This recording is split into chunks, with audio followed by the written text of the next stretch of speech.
자, 오늘 본문은요, 예수님께서 행하신 5번째 표적인 물 위를 걸으신 사건입니다. 이 사건은 마태복음 14장과 마가복음 6장에도 동일하게 기록되어 있습니다.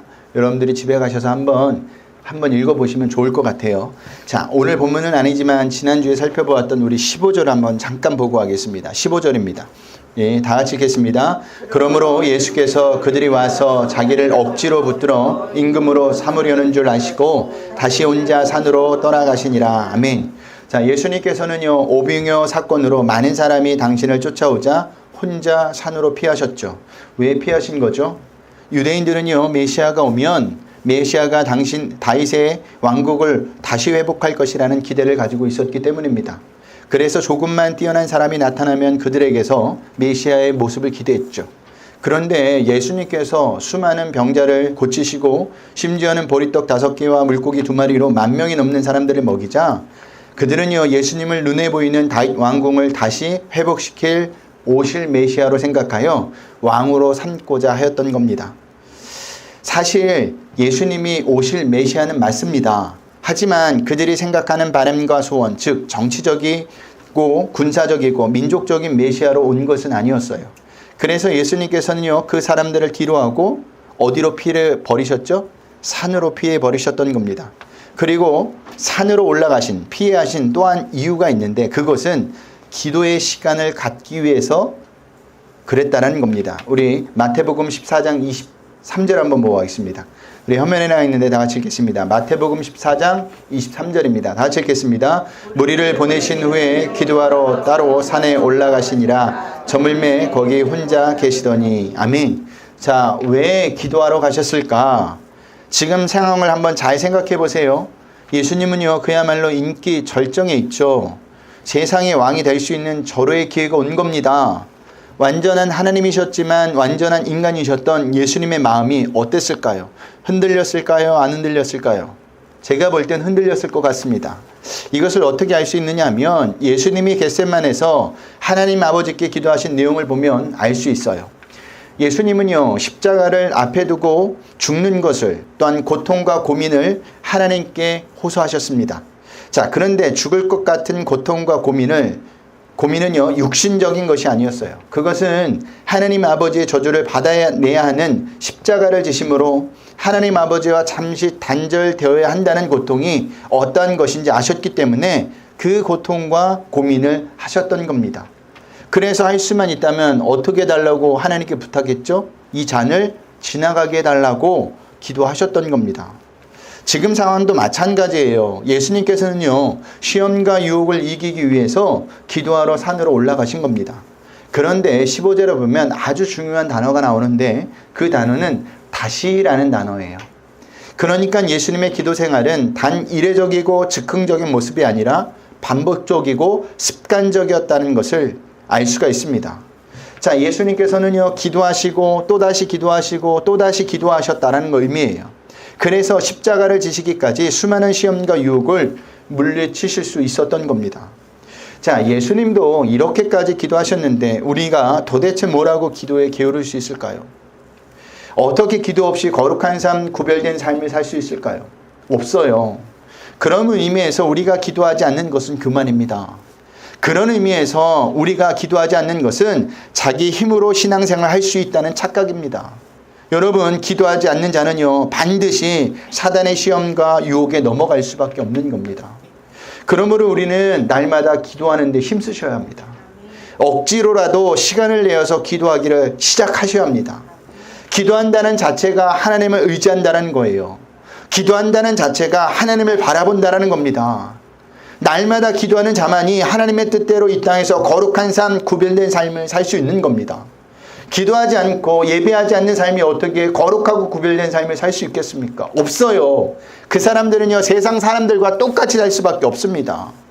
그리고 기도하는 사람만이 시험과 유혹에 넘어가더라도 다시 일어날 수 있는 힘이 생기는 겁니다. 그러므로 우리 브리치교회 성도님들은 날마다 기도하시길 바랍니다. 기도를 시작하시란 말이에요. 그것이 하나님께서 우리에게 원하시는 거예요. 자, 이렇게 하나님께서 사람들을 피해 혼자 산으로 기도하러 가실 때 제자들은 배를 타고 갈릴리 바다를 건너가게 됩니다. 우리 16절에서부터 18절을 보겠습니다. 우리 다 같이 읽겠습니다. 저물매 제자들이 바다에 내려가서 배를 타고 바다를 건너 가버나움으로 가는데 이미 어두웠고 예수는 아직 그들에게 오시지 아니하셨더니 큰 바람이 불어 파도가 일어나더라. 아멘. 그런데 어떤 일이 벌어졌다고요? 큰 바람이 불어 파도가 일어나기 시작했다고 합니다. 그것도 갑자기요. 우리가 보고 있는 이 본문은요, 이 상황을 아주 간단하게 기록하고 있지만 마가복음의 기록을 보면 이 상황을 좀 더 자세하게 기록한 것을 볼 수가 있습니다. 우리 마가복음 6장 45절서부터 48절을 우리 다 같이 한번 보고 가겠습니다. 네, 다 같이 읽겠습니다. 예수께서 즉시 제자들을 재촉하사 자기가 무리를 보내는 동안에 배 타고 앞서 건너편 벳세다로 가게 하시고 무리를 작별하신 후에 기도하러 산으로 가시니라. 저물매 배는 바다 가운데 있고 예수께서는 홀로 무태 계시다가 바람이 거스름으로 제자들이 힘겹게 노젓는 것을 보시고 밤 4경쯤에 바다 위로 걸어서 그들에게 오사 지나가려고 하시매. 아멘. 자, 마가복음을 보면 제자들이 스스로 배를 타고 갈릴리 바다를 건너가려고 했던 것이 아닌 것을 알 수가 있죠. 예수님의 재촉으로 제자들이 배를 타고 갈릴리 바다를 건너가려고 했던 것을 알 수 있습니다. 그런데 그때 갑자기 큰 바람을 만나게 된 거예요. 사실 갈릴리 바다 주위에는요, 높고 낮은 산으로 둘러싸여 있어서 자주 이상기후가 발생한다고 합니다. 본문이 딱 그 이상기후가 발생한 상황이에요. 이 상황을 한번 보세요. 제자들이 바다를 건너기 전에는 큰 바람이 없었습니다. 아주 잔잔했어요. 그런데 예수님의 말씀에 순종하여 바다를 건너가려 하는데 갑자기 큰 바람을 만나게 된 거예요. 여러분, 보통 우리가 예수님을 믿으면서 기도하는 것이 무엇이죠? 내 인생의 폭풍이 가라앉고 잔잔한 상태가 오는 겁니다. 그런데 성경은요, 전혀 다른 이야기를 하고 있어요. 지금 예수님의 말씀에 순종하여 갔더니 큰 바람을 만났다라는 겁니다. 어떻게 이런 일이 일어날 수 있을까? 여러분, 일어날 수 있습니다. 말씀대로 사는데도 어려운 상황이 눈앞에 펼쳐질 수 있습니다. 평탄할 줄 알았는데 그렇지 않을 수도 있다라는 겁니다. 이럴 때 대부분의 사람은요, 자기를 보낸 하나님을 원망합니다. 왜 나를 이곳에 보내셔서 이렇게 힘들게 하십니까? 하나님이 일을 하는데 왜 이런 고난을 주십니까? 다들 한 번쯤 원망해 보셨죠? 이런 상황은 성경의 곳곳에 나타납니다. 아브라함이 하나님의 말씀에 순종하여 가나안 땅에 도착했더니 뭐가 임했어요? 심한 기근이 임했죠. 다윗이 하나님 말씀에 순종하여 골리앗을 물리치고 왔더니 그때부터 누가 핍박을 해요? 사울왕이 다윗을 핍박합니다. 엘리야가 850명의 바알과 아세라 선지자들과 싸워서 승리했더니 그때부터 이세벨이 엘리야를 죽이려고 합니다. 하지만 그게 다가 아닙니다. 그때 우리가 잊지 말아야 할 것이 있는데 그것은요, 예수님이 우리의 모든 모습을 지켜보고 계시다라는 사실이에요. 보세요. 예수님은 제자들이 힘겹게 노젓는 것을 보고 계셨습니다. 그것은 무엇을 의미하느냐면 예기치 못한 큰 바람을 만났을 때도, 우리가 어려움을 당했을 때도, 아무것도 할 수 없는 상황일 때도 예수님은 우리를 지켜보고 계시다라는 사실입니다. 그러니 나 혼자일 거라는 생각을 버리세요. 하나님은요, 당신의 자녀들을 절대로 홀로 내버려 두지 않으십니다. 이것은요, 예수님께서 제자들에게 약속하신 내용이기도 합니다. 십자가에 못 박혀 죽으시고 3일 만에 부활하시고 40일 동안 이 땅에 계셨다가 승천하실 때 제자들에게 예수님께서는 어떤 약속을 주셨죠? 우리 마태복음 28장 19절 20절을 보겠습니다. 마태복음 28장 19절 20절입니다. 우리 다 같이 읽겠습니다. 그러므로 너희는 가서 모든 민족을 제자로 삼아 아버지와 아들과 성령의 이름으로 세례를 베풀고 내가 너희에게 분부한 모든 것을 가르쳐 지키게 하라. 볼지어다 내가 세상 끝날까지 너희와 항상 함께 있으리라 하시니라. 아멘. 보세요. 볼지어다 내가 세상 끝날까지 어떻게 하신다고요? 너희와 항상 함께 있겠다고 하시죠. 우리 요한복음 14장 18절도 볼까요? 요한복음 14장 18절입니다. 우리 다 같이 읽겠습니다. 내가 너희를 고와 같이 버려두지 아니하고 너희에게로 오리라. 아멘. 보세요. 세상 끝날까지 너와 항상 함께 있기도 하시고 고와 같이 버려두지 않으신다고 하셨습니다. 그러니 우리는 혼자가 아니에요. 항상 주님이 우리와 함께하고 있는 줄 믿으시길 바랍니다.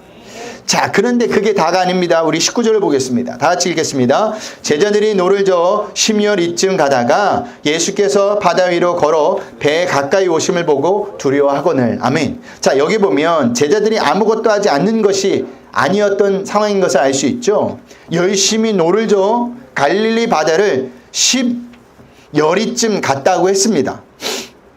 자, 제자들 중에는요, 대부분이 어부였기 때문에 이만큼이라도 간 거예요. 여러분, 심리가 몇 킬로일까요? 똑똑하시네요. 나는 이것 때문에 찾아봤는데 4km 정도가 됩니다. 근데 그만큼을 간 거예요, 그것도. 하지만 큰 바람 때문에 더 이상 가지 못했어요. 여기에는 아주 중요한 메시지가 있습니다. 그것은요, 성도는 예수님 없이는 아무것도 할 수 없는 존재라는 겁니다. 예수님 없이 잘 살 것 같죠? 처음에는 잘 되는 것 같습니다. 그런데 삶을 살다 보면 그게 아니라는 것을 금방 깨달아요. 자, 보세요. 제자들이 예수님과 함께 있을 때는 아무 걱정이 없었습니다. 하지만 예수님과 예수님과 분린되는 순간 그들은 아무것도 할 수 없는 존재가 되어버렸다는 거예요. 사면초가가 되었다는 사실입니다. 그러니까 예수님 없이는 살 수 없는 존재가 되었다는 것을 지금 보여주고 있는 겁니다. 예수님께서 제자들을 재촉하여 배를 태우신 이유가 여기 있는 거예요. 예수님 당신 없는 삶이 어떤 삶인지 제자들에게 깨닫게 하시기 위해서 그렇게 하셨다는 겁니다. 그런데도 제자들은 깨닫지 못해요. 성도인 우리도 마찬가지로 이것을 아직도 깨닫지 못해요. 여전히 자신의 힘으로 무엇을 할 수 있을 것이라는 생각을 합니다. 여러분, 그것은 교만입니다. 예수님과 분린되는 순간 우리는요, 죽은 자들에 불과해요. 죽은 자들이 해봤자 무엇을 하겠습니까? 아무것도 할 수 없습니다. 제자들을 보세요. 열심히 노를 젓고 있지만 건너편으로 가지 못했어요. 이것은 구원도 마찬가지입니다. 내 힘과 열심으로 구원을 받을 수 있는 것이 아니에요. 오직 예수님을 통해서만 구원을 받을 수 있는 겁니다. 그래서 예수님께서도 이렇게 말씀하셨죠. 우리 요한복음 14장 6절을 다 같이 읽겠습니다. 시작.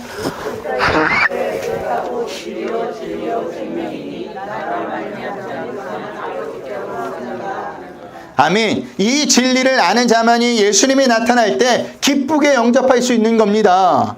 하지만 이 진리를 모르면 예수님이 나타났을 때 예수님을 기쁘게 영접할 수 없어요. 왜 기쁘게 영접하지 못합니까? 예수님이 자신에게 필요하다는 생각을 전혀 하지 못하기 때문입니다. 세상 사람들을 보세요. 우리가 그들에게 예수님을 소개할 때, 복음을 전할 때 그들은 어떤 반응을 보이나요? 예수님을 거부합니다. 왜 거부하죠? 예수님은 자신에게 필요하다고 생각하지 않기 때문입니다. 그런데 이것은 세상 사람들만 그런 게 아니에요. 진짜 예수님이 어떤 분인지 모르면 성도인 우리도 삶을 살면서 예수님을 거부할 수 있다는 겁니다. 예수님이 우리의 삶 가운데 개입하는데 자꾸만 예수님을 저 뒤로 가 있으라고 합니다. 내 힘으로 할 수 있다고, 내 능력으로 할 수 있다고, 내 열심으로 할 수 있다고, 나는 할 수 있다고 생각하는데 착각입니다. 그런 의미에서 여러분은 진리이신 예수님을 아십니까? 여러분에게 예수님이 정말로 필요한 분이십니까? 스스로 답해 보시길 바랍니다. 예수님이 필요하다면 진리는 아는 자이고, 예수님이 아직까지 그렇게 필요하지 않다면 죄송하지만 아직까지 성도가 아닙니다. 이것을 우리는 잘 구분하셔야 돼요. 여기서 한 가지 더 살펴볼 것이 있습니다. 그것은 예수님께서 물 위를 걸어오심을 보고 제자들이 두려워했다는 거예요. 왜 두려워했을까? 마가복음에서는요, 제자들이 예수님을 유령으로 보았기 때문이라고 적고 있어요. 마가복음 6장 49절을 볼까요? 마가복음 6장 49절입니다. 우리 다 같이 읽겠습니다. 시작. 제자들이 그가 바다 위로 걸어오심을 보고 유령인가 하여 소리 지르니. 아멘. 왜 유령으로 봤죠? 두 가지의 이유가 있습니다. 첫 번째 이유는 두려움의 눈이 가려져 있기 때문입니다. 자, 누가복음 24장을 보면 엠마오로 가는 두 제자가 나옵니다. 두 제자는요, 예수님이 십자가에서 죽으셨다는 사실에 실망하여 서로 이야기를 하면서 걷고 있었어요. 누가복음 20장 15절에 보면 이렇게 기록되어 있습니다. 누가복음 24장 15절입니다. 우리 다 같이 읽겠습니다.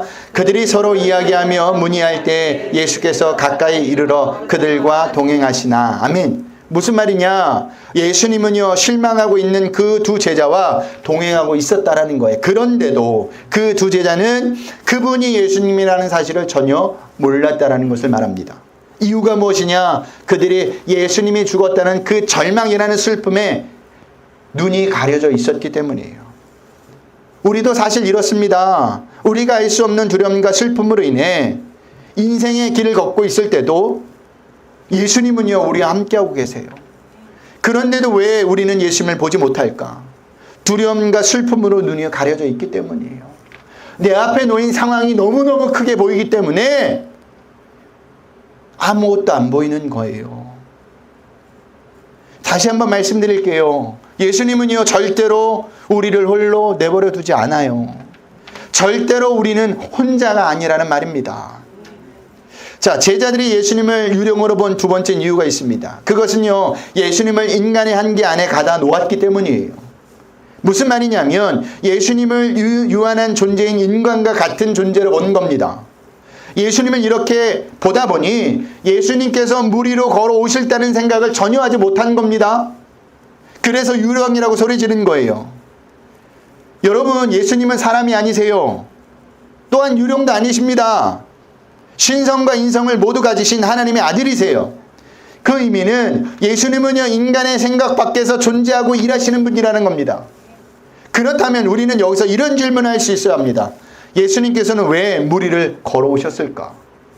동일한 본문을 하고 있는 마가복음과 마태복음을 보면 밤 사경에 오셨다는 것을 알 수가 있어요. 밤 사경은 우리나라 시간으로 몇 시일까요? 새벽 3시부터 6시까지를 말합니다. 그러니까 예수님은요, 그 시간에 다니는 배가 없어서 물 위를 걸어오신 거예요. 만약 다니는 배가 있었다면 어떻게 하셨을까요? 배를 타고 오셨겠죠.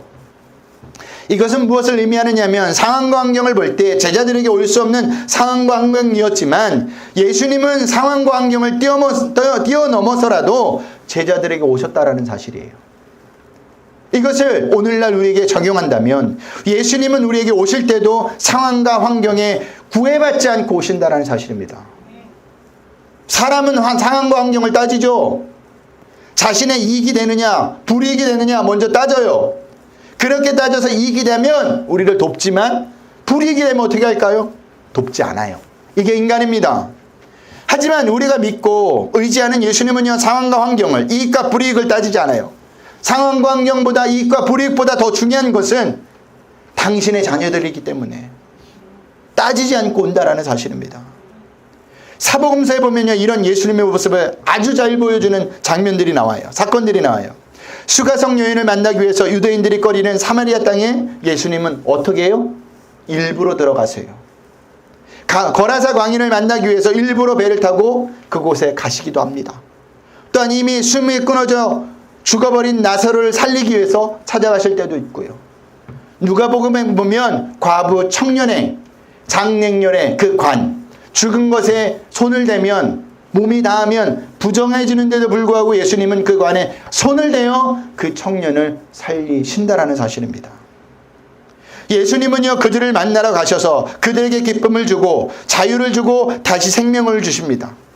이미 부정하다고 율법으로 결론이 난 사람에게도 손을 대셔서 그들의 부정을 없애주십니다. 예수님은 이처럼 우리가 처해 있는 상황과 환경을 보지 않아요. 자기의 백성인 우리를 먼저 봅니다. 오늘 본문의 상황과 환경을 뛰어넘어 물 위로 걸어오신 것처럼 우리의 삶 속에도 이렇게 찾아오시는 예수님이 있다는 사실을 우리는 잊지 마셔야 합니다. 자, 그렇게 물 위를 걸어오시면서 제자들에게 이렇게 말씀하시죠. 우리 20절을 보겠습니다. 다 같이 읽겠습니다. 이르시되 내니 두려워하지 말라 하신대. 아멘. 자, 이 상황을 한번 상상해 봅시다. 자, 큰 바람이 불고 있습니다.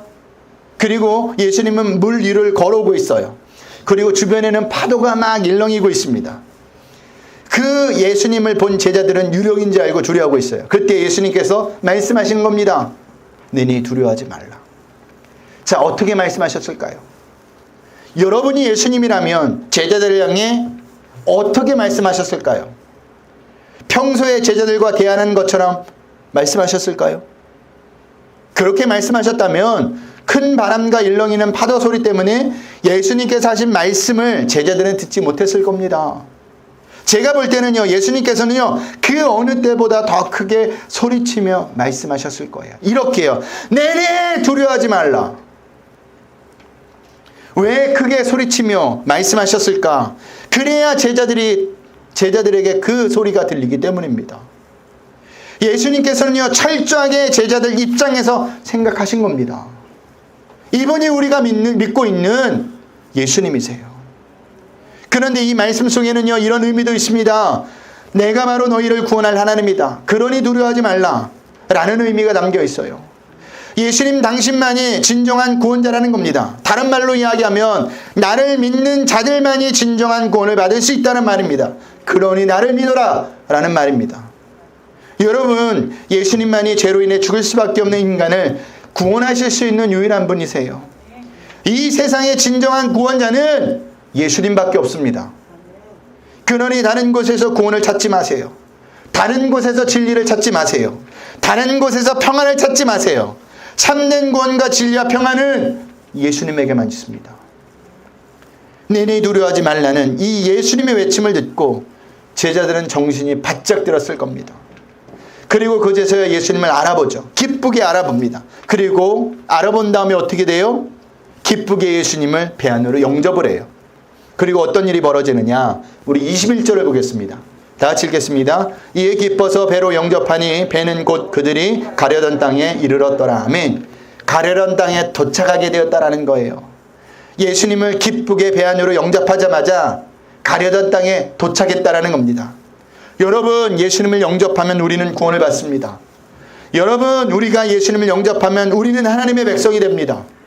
우리가 예수님을 영접하면 우리를 괴롭게 했던 모든 상황이 끝나버립니다. 우리가 예수님을 영접하면 우리가 천국 백성이 되는 겁니다.